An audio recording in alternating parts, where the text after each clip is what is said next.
I am Chris, your host, and with me is... Bree. Indeed. So Bree, what did you think of Inside Llewyn Davis's apartment building, the game?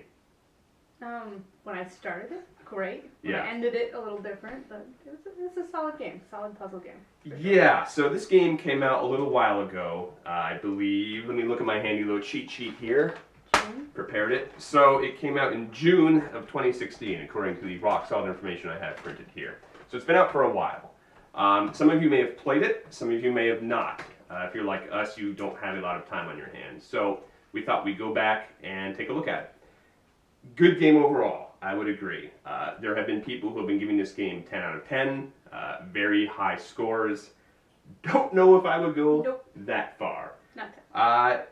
But overall, basically what it is, if you play Limbo, it's a very artistic game. Limbo was black and white. It was released in 2011. Really, I went back and watched a lot of video of Limbo, and this game is more or less that game.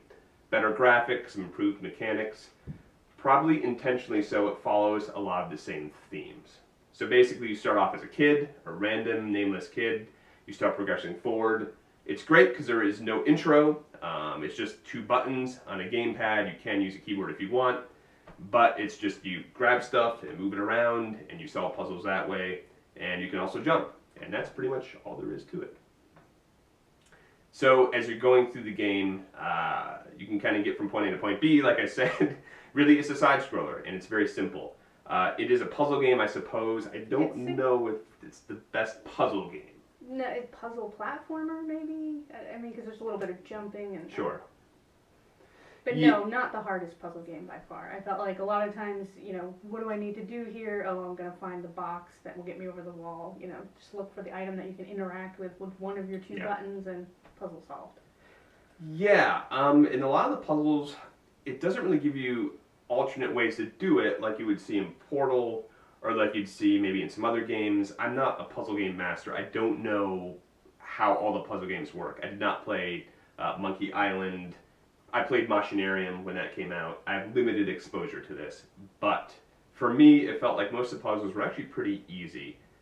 That said, I did get stuck on a few pretty early on. I'm not going to go into spoilers, obviously, in puzzles because, well, that's half the game. So if we talk about how to do the puzzles, there's really not much point in playing it. Well, I guess if you want to play through an interactive story to a certain degree, which we'll get into soon, sure. So, yes, the puzzle mechanics. Any thoughts on just the basic layout of the puzzles, start to finish? Again, I felt like they're a little simple. I didn't mind when I was playing it because it was enough that it kind of slowed me down, but then easy enough I could accomplish something and felt, you know, good. And I was steamrolling through it. There was a few that tripped me up just because they were a strange mechanic that didn't come up anywhere else in the entire game. The one that you were stuck on. That was like, that particular thing never came up anywhere else. It was kind of out of nowhere, and it just threw me off for a minute. But not hard. Yeah, it's just different. Me personally, I got stuck in, I think, 3 total puzzles. I actually had to ask you and go, hey, how do I do these? I spent probably, I don't know, 15, maybe 20 minutes on one, and I got really frustrated. Again, I would attribute that more to my lack of puzzle game skill, more than the game being overly hard. It's a quick game. It is maybe 5 hours I spent on it, give or take. So it's not a huge time investment. Runs you about $20 on Steam. With all the Steam sales, you could probably get it for less than that. I believe it's also on PS4 and Xbox One. We played it on the PC. I used a gamepad. I think you used a gamepad too. Yep. Again, you can use a keyboard if you want. I will be terrible with that. One, I don't use WASD. Future video, but so it does work with arrow keys. And again, 2 buttons, so feasibly you can do it. This isn't really spoilers. I will say this game focuses a lot on mind control. Both literally and figuratively in certain parts. We'll get into the giant spoilers section at the end because I don't think we can describe this game without getting into spoilers at the end. We will have an alert. Don't worry, keep watching. Spoilers are coming later. So a lot of these puzzles at first involve moving stuff around, right? You move a little crate to begin with. Get over a wall, you know. Shows you how to hide. A lot of hiding. I felt like there's a lot of hiding, or, you know, something aggressive. You're hiding from that. A little bit sneaking, I guess. You know, sneaking through light sources. So it's either a puzzle, a sneaking kind of thing, or dealing with something aggressive, and you're a little kid, so you're not fighting back with guns. You're hiding and running and jumping away from things. So, as the kid, you don't fight directly. You basically find ways to avoid conflict, or you use your environment or other things as combat items. There's even a pretty part. No, there's such thing as a pretty fart. That just could be. So there's a pretty funny part where you actually shoot little tiny chickens out of a cannon to solve a puzzle. Don't worry, that's not solving the puzzle entirely. You still have a few other things to do to figure that part out. But that's pretty early on in the game. As we'll get into later, this game is overly self-aware, possibly to its fault. It's a little heavy-handed at times in whatever commentary they're trying to get here. But as the kid, again, most of the time you're trying to hide. You're trying not to get killed. And speaking of getting killed, wow, is this a violent game at times? I think that was probably one of the more disturbing things is you're a little kid, and so when you see yourself die, it's a little kid, all bloody, getting thrown around. It's a little creepy. It's a pretty stark contrast because most of the game, it's not black and white, but it's a very monotone game, so it's like, one color with different shades, perhaps. Well, the kid doesn't have a face, so it's very simple. In fact, none of the characters have faces. And so when your kid does die, it shoots blood everywhere, or it's very graphic, and it's actually disturbing. It's funny because a lot of the ways you solve these puzzles is you have to die. There's really no other way around it. Understand the rules of what the puzzle is presenting, so you die a lot. Yes, you do. And that's the tutorial, I think, really. Yeah, it is. And that's kind of a callback to some of the old school platformers like Nintendo games, where you played Ninja Gaiden, you just died a whole lot to figure out how not to. I appreciate that. Again, it lends a lot of weight. You don't want to see your character die, so every time you're kind of tense and, oh man, that's terrible. There's a lot of different enemies, I felt like. You've got dogs, you have futuristic sci-fi guns that when they shoot you, they drag you off screen and it sounds like a cool mattress spring or something. There's a part where there's this weird gravity weapon that shoots huge waves out. I thought that was a sound wave weapon. Maybe that was it, yeah. It was pretty violent though when you explode in like a million pieces. Mm-hmm. Also, one thing I was not prepared for, I guess, I didn't do a lot of research on it, wanted to go into it fresh, a lot of underwater stuff. Yeah, and it was like, this is an underwater level. Like, there was actually, almost half the game felt like it was an underwater level, which I didn't expect either. I feel like you could call it instead of inside, underwater. Like, seriously, like I would say maybe more than half the game is that. Again, not a long game, but you spend a lot of time swimming around, you spend a lot of time in a little submersible exploring, and some of the scariest enemies in the game actually come from that. Yeah. On that note, too, very scary game at some points. So a lot of parts where I was legitimately in suspense. My heart rate went up a little bit. I, again, didn't want my character to die because it's actually disturbing. It is. So I guess going from there, we should talk about some of the way the game is designed. Very simplistic at first. Looks like your basic little platformer. A lot of hidden complexities. For one, even though you only jump and move things around, they did a great job of making a lot of different things you can do, even though you have very simplistic controls. Yeah, 2 buttons, and you still had... The puzzles were varied, to an extent, but... There are times where you have to, like, jump in this little suction cup that goes on your head, and you can control whatever they are. I'm assuming they're humans. This is a part we'll get into where it's not entirely clear. It starts off very good. You're like, oh, what's going on? No, they're not going to tell you what's going on. But you get to control whatever they are, bodies, organic beings, clones, something, workers. Is that spoilers? I don't know. They're around. They're in the whole game. At the start. Yeah. So you get to control those guys, and there are parts where it gets meta and you're controlling the guy, who then also jumps into a mind control thing, and then you're controlling him, who's then controlling another guy. So I think there's only a 3-stack. It's kind of Inception puzzles. Yeah. And I've seen this game compared to Inception a lot because it has those multiple layers. Inception's probably a better piece of media.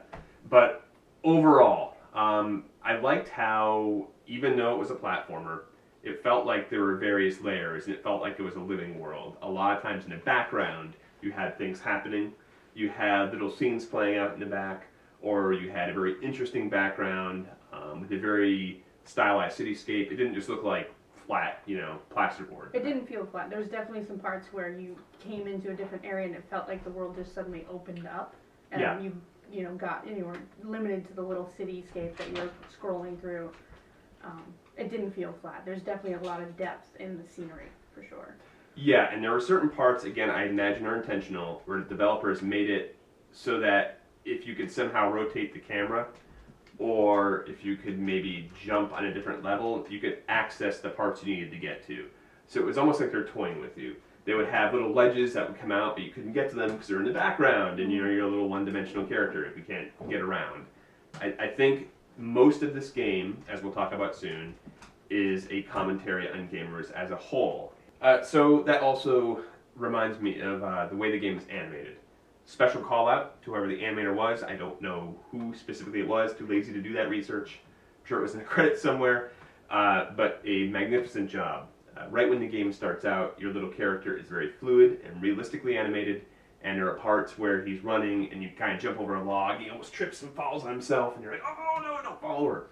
I feel like most of the characters were well done in that regard. There was one moment I remember where there's a glass pane and I want to go over and look out, and then my kid actually, he presses his hands to the glass just as I would want to do, and kind of looks out over the scene that's below it. And, there's just some cool little interactions between how he was animated and the scenery around him.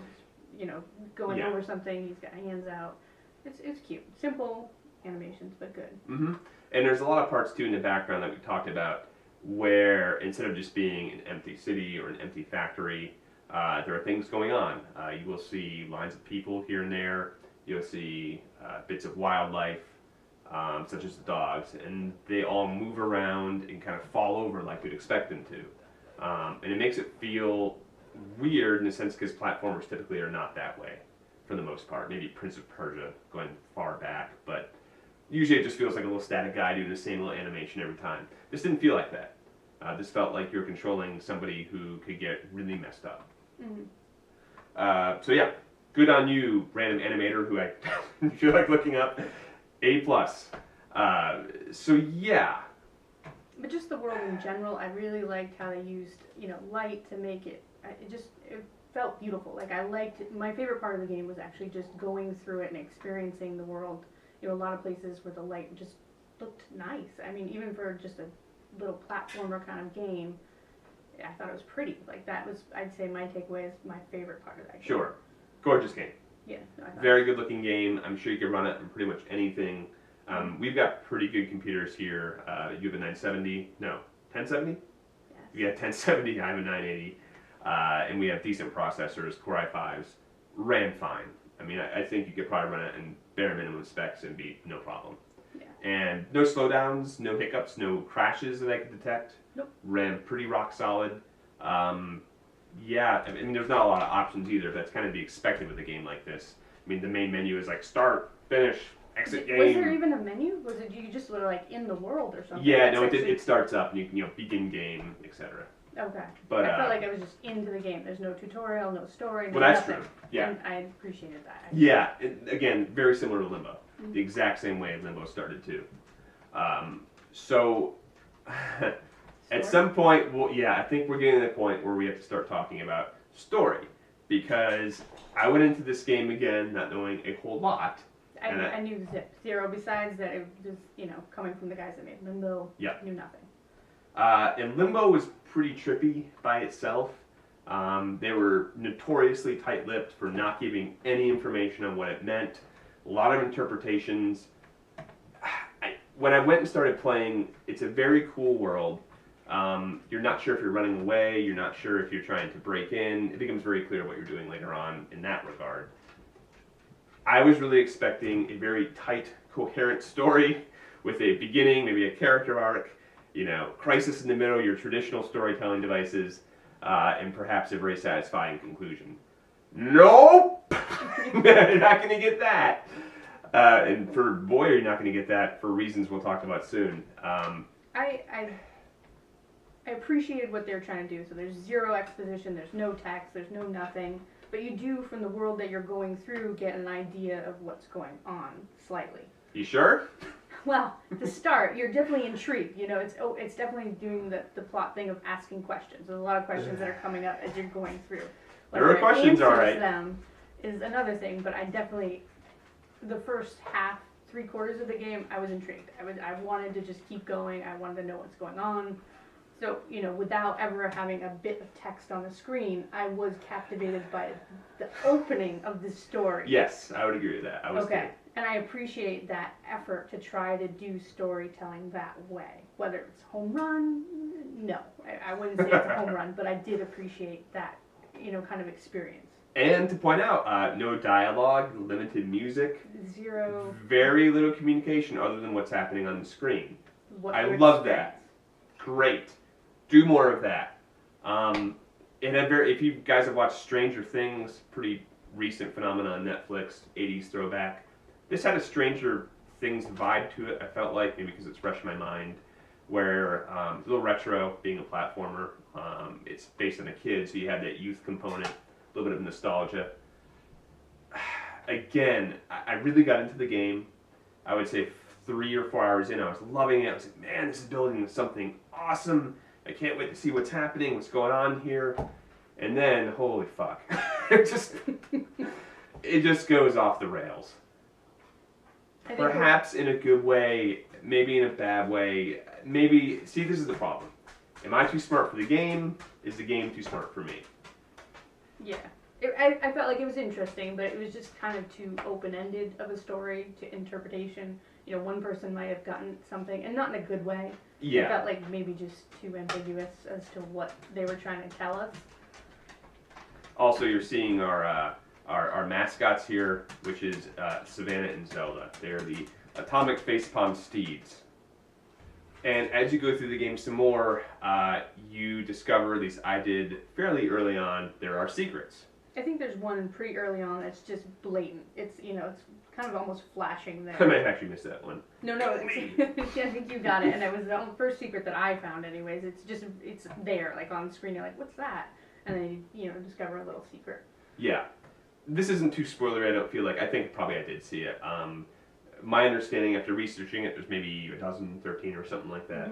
Mm-hmm. You have to be pretty creative to find the later ones. I found a few, you kind of explore, but some of the tougher puzzles I did were actually related to the secrets.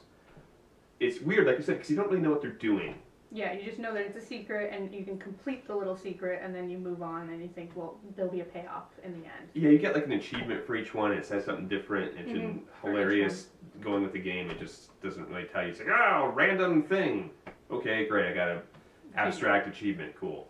And again, I'm sure they're aware of that, and they're doing it to be kind of cheeky. So, what we discovered, and we're going to get to this very, very soon, we're coming up with spoilers. Not yet, we'll tell you. Basically, you have to do all the secrets to get the correct ending. There's an alternate ending. There is an alternate ending. None of you will find it. I'm going to tell you that right now. If you do, let me know, because you're a much better gamer than I am. Yeah, I feel like I'm proficient at puzzle games. Like, I feel like that's my genre that I excel at maybe a little bit, but I would never, ever in a million years have figured all those secrets out on my own. No. Yeah. So, at this point, I think, here's what we'll say. If you haven't played the game, go out and play it.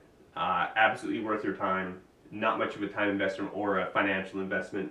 Go do that. For me, anyway. Again, even if you don't have a PC, I hope you do, because we like PC games. You can play it on a console, too. And, it's an indie developer, and I fully appreciate cool, unique, weird games. Mm-hmm. I definitely would recommend it. Yeah. Sure. That said, here's where we're going to get into major, major spoilers. I feel like we have to. The game takes a huge turn, maybe around the 75%, 80% mark. I'd say, more like 80%. Yeah. And then it gets really out there. So from this point on... Spoiler territory. Spoilers! You have been warned.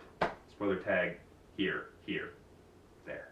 Okay, so you get to a point where you're going up to a little glass wall, and you see in there, you're not sure what's in there, and it's kind of cool, because you see everyone running past you, and they're kind of ignoring you, right? That's the first time in the game where you're not sneaking anymore, because every little, guy is running towards whatever it is, and you're, I don't know, I at least was intrigued. I really wanted to get and see what they were all running and looking at. Me too. It's very cool. So then in order to get there, you got to figure out another puzzle, you go around, it turns out you get sucked into this water tank, and then you're enveloped by a big blob of things. And I think I really laughed out loud when I saw the thing, and then I got sucked in, and I was laughing more, like, really? This is what's happening? Like, what the fuck? And I thought maybe I did something wrong, but you can tell that it doesn't lead to death sequence and restart. So No. this is what's happening now. You're a giant blob person with 20 arms and legs. And... Yeah. And then you break out and you stay as the blob. Kid's gone. Kid's history. So the kid is no longer even part of the story at this point. He gets sucked up. He's part of the blob. And then your job is to, Austin, I guess you're supposed to get out of the facility. Well, this is where that moment where I was like, you're very strong because you're a giant, like 30 people blob. Yes. And so you're crashing through windows. You're smashing over worker bees. And I was just like, awesome. This is the ending. This felt very satisfying. I'm like destroying and, just killing everybody and everything in my path. I thought, this is how it ends, as I just destroy this place. Yeah, not so much. Which felt really fun. I did enjoy that part of the game. Suddenly you're super powerful. You are. You're also very awkward. Yes. Again, big call out to the animators here because they really make it seem like you're this horrible, disfigured, unnatural thing that has a hard time surviving and moving around. You are strong, but you're strong in a sense like a boulder would be strong. You just roll over stuff. Yeah, and then you definitely, some of the guys, half of the ball will get hurt and they'll be all bloody and you still can, they're groaning and you can... Pieces will fall off, yeah, actually. Yeah. Some legs will fall off and they're still twitching and they're trying to connect back with the blob. It was very surreal, really, which continues with the game. The game is very kind of surreal and weird, but... Well, at this point it goes off the fucking deep end. I mean, it goes off the rails, for sure. It makes no sense at that point. So you get... I thought maybe you were trying to kill yourself as the blob because there's this hideous monster. You get to a furnace. I was like, oh, he's going to throw himself in the furnace.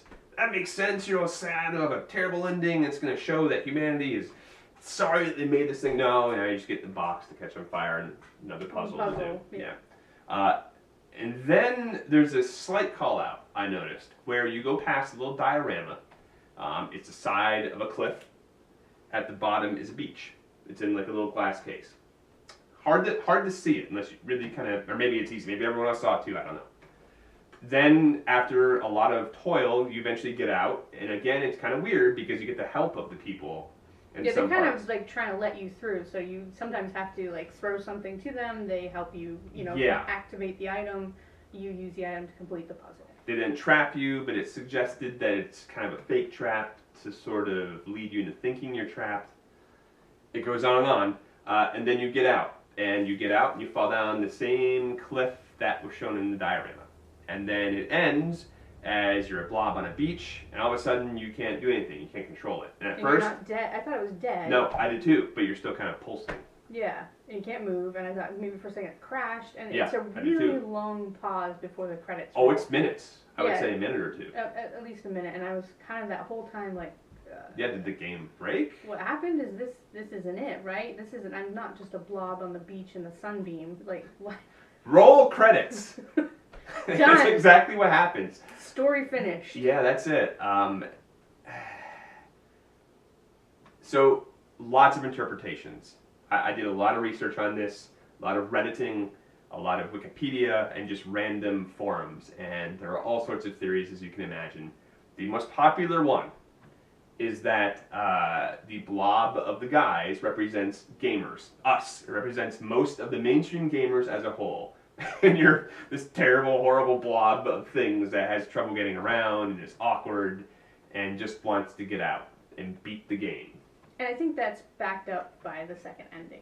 So yes. Let's maybe talk about the second ending a little bit. Okay.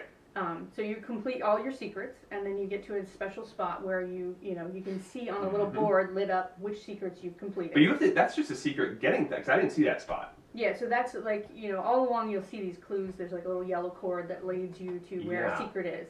So I saw this one where it was multiple yellow cords there. You get there, there's the board lit up, and it tells you how many secrets you've gotten. And there's a little ball that you can go into if you've completed all of them. I did not, because I'm not that smart. No, I got 3. But so then once you get into that ball, it then will lead you on to going back to the game in the beginning, and then there's a little thing that you can go into, and if you know some crazy code of going up, down, left, right, what is it? Yeah, so how it works is, it's more meta than that. It's even more like breaking the fourth wall. So you have to do all the stuff you said. You have to play through the game again all the way through again, and there's numerous checkpoints where you can just load a checkpoint and it works according to people online. You go back into that little ball, and then everything goes out. Mm-hmm. And then it shows a little dot. In that dot, you have to count the checkpoints, because apparently there's checkpoints for each level, or whatever. It's not really levels, but each part in the game. Mm-hmm.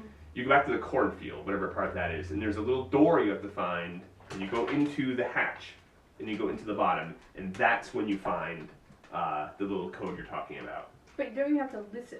My understanding was that you had to listen in other areas of the game to certain patterns that then let you turn the switch up, down, left, right. Obscenely fucking complicated. And not just like 4 or 5, it was like... Oh, like 25 or 30 little sequences. That I understand the sound thing, because there's a lot of places within the game where sound and listening to the rhythm of the weird game is the way you solve the puzzle. So, that makes sense, but I would never, in a million years... No.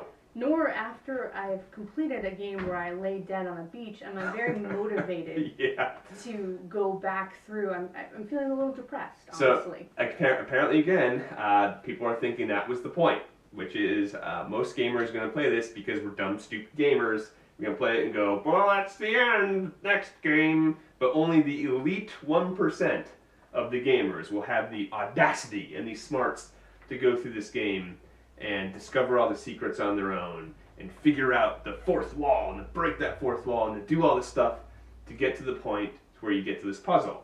So even after all of this, even if you got to this point, and you somehow figured out the audio clues that play, that give you the sequence of how to get into this door, you get in there. Great. Maybe you're thinking, hey, there's gonna be the real ending. Nope, more meta than that. It goes to the very end. You pull a switch or something, you yank out like a power cord. Yeah, but in the background is one of the mind control helmets that we've seen the whole game, and a bunch of yellow wires. And something that looks very much like this. It looks very much like a gamer's little area, like in real life. With a mind control device subtle over the gaming area. And so you unplug yourself, and then... Fade to black. Yeah. Not right before you fade to black, the kid slumps over. So in the game, all these husks, these zombies or whatever, before you activate them, they look just like the kid does when he deactivates himself. People are suggesting that, saying that it's like the kid knows that he's no longer under your control as the gamer, therefore you disconnected yourself from him, which means the game is over. All I know is that both endings lead to your character, your controllable character, dying. And it's just not satisfying. Like, I get maybe you're trying to say a point or something, but it doesn't make me want to throw money at you for the next game where I might be... It just felt insulting. It didn't feel satisfying. Very pretentious, in my opinion. Yeah. To the point of... We talked about Inception earlier. I feel like that's a movie... Again, people have varying opinions on that, and that's fine. I don't like You don't like it. I loved it. I think it's great. Yay, Christopher Nolan. Go watch it. I think there are movies like that that inspire good, healthy, creative discussion. Sure. And you talk about, like we're talking about now, we go, oh yeah, this is what I think, and this is what you think. I think we looked at each other and we're like, what the fuck just happened at the end? It wasn't like it sparked discussion in the sense that I wanted to go and check out what other people were saying online, more out of anger, of curiosity. Yeah, my game rating for this game, like 3/4 of the way through, I would have been at an 8 or a 9, early on, 8 or 9. At the ending, I think it went down to like a 7 or a 6, and then on reflection after, it's slowly gone down a little. Really? I don't know if I go that far. I would say, for me, I would still heavily recommend it. I think it's a great game. Even though it's incomprehensible to the nth degree, more so than Braid, more so than some of those really, really, kind of smarmy, cheeky games that the developer thinks are better than you. This one's way up there. It's pretty obvious, I feel like. Yeah, it felt insulting, for sure. I mean, I used to always rant about Jonathan Blow to a certain degree. He makes good games. God, what was the recent game? Was it a Jonathan Blow game? Oh, man, It's, Witness. Witness, yes, Witness. Another game I should probably talk about. But those games are great. I mean, they feel a little pretentious, but they feel cool. And this one felt that way right up until the end. You're just like, oh, come on. Give me something better than that. Again, I will admit, have a propensity to go towards very traditional storytelling, great tight stories like Game of Thrones, where it's very clear that he has plans and he's thought this out. I don't know if they really thought this out that much. Really? I feel like they thought it out. I just don't necessarily agree that I liked the story in the end. You win by dying. It's not a good feeling. It's not, you know. Yeah. And again, it almost feels like they're saying, you know, you played our game. You're a slave. You're under control. It feels Okay. I don't know. So yeah. Not a big fan of the ending. No, Overall, I think that's what I'm trying to say here. And yeah, I think that's the general consensus from people. So, after all that said and done, the actual verdict. Bree, would you recommend interior design 101 internally? Yes, depending on the person. I feel like you could recommend this game to some people and they'd be like, whoa, you're weird. You like that? You like the flesh ball game? So this is a certain person. I think somebody that's more, you know, flesh ball game. That's gonna appreciate kind of out there game, or just even as a puzzler gamer, I guess maybe. I would recommend it to certain people for sure. Not a game for everyone. I disagree. I would recommend it for pretty much everyone. So you got your Call of Duty, CS:GO player. You're like, yeah. I think people would. I think those guys would play this and be like, awesome, man. At the end, you were like a ball of shit. That was a great game. I think this game actually is very. I think you and I are taking this to very high levels. Boy, we're getting into already pretentious territory. Just because I don't know. We played a lot of games. We're not the Call of Duty type. I played Call of Duty. I feel like I'm being. We're being terrible. Well, look, no, like I recommend it. I think it's a great game. I wouldn't go so far as to do 10 out of 10. Ryan McCaffrey, love you, buddy. Worked with Ryan back when I was at Future US PC Gamer. Good dude. Gave it 10 out of 10. I respect your opinion. I wouldn't go that far. No. I would recommend it. I would say go into it realizing you will not have a conclusion of any sort. Go into it realizing that it's supposed to, I guess, be used to spark discussion and be a commentary. Who knows on what? Have you actually read any official, like, release from the... No. They're notorious for not doing that. They just say, oh, play our game and figure it out. Because again, you know, they're smarter than you. So, I don't know. I don't know if it's just them, they don't know the meaning, maybe. I don't know if they're just saying, well, here's our painting and make of it what you will. But no, they don't say anything. So despite all that, I guess what we're saying is yes, play it from my standpoint. Sounds like you're saying play it too. I am. Okay. Yeah. So overall, good game. Just a little on the weird side. Just a little. Yeah. All right. Thank you for tuning in to the resurgence of Atomic Facepalm in the well played segment. No, it's not well played. It's played in full. I got like a whole list of things down here. I went through stuff. Tune in next time. We'll be doing this more regularly. We'll have a lot of segments. So yeah, looking forward to it. Good luck. Have fun.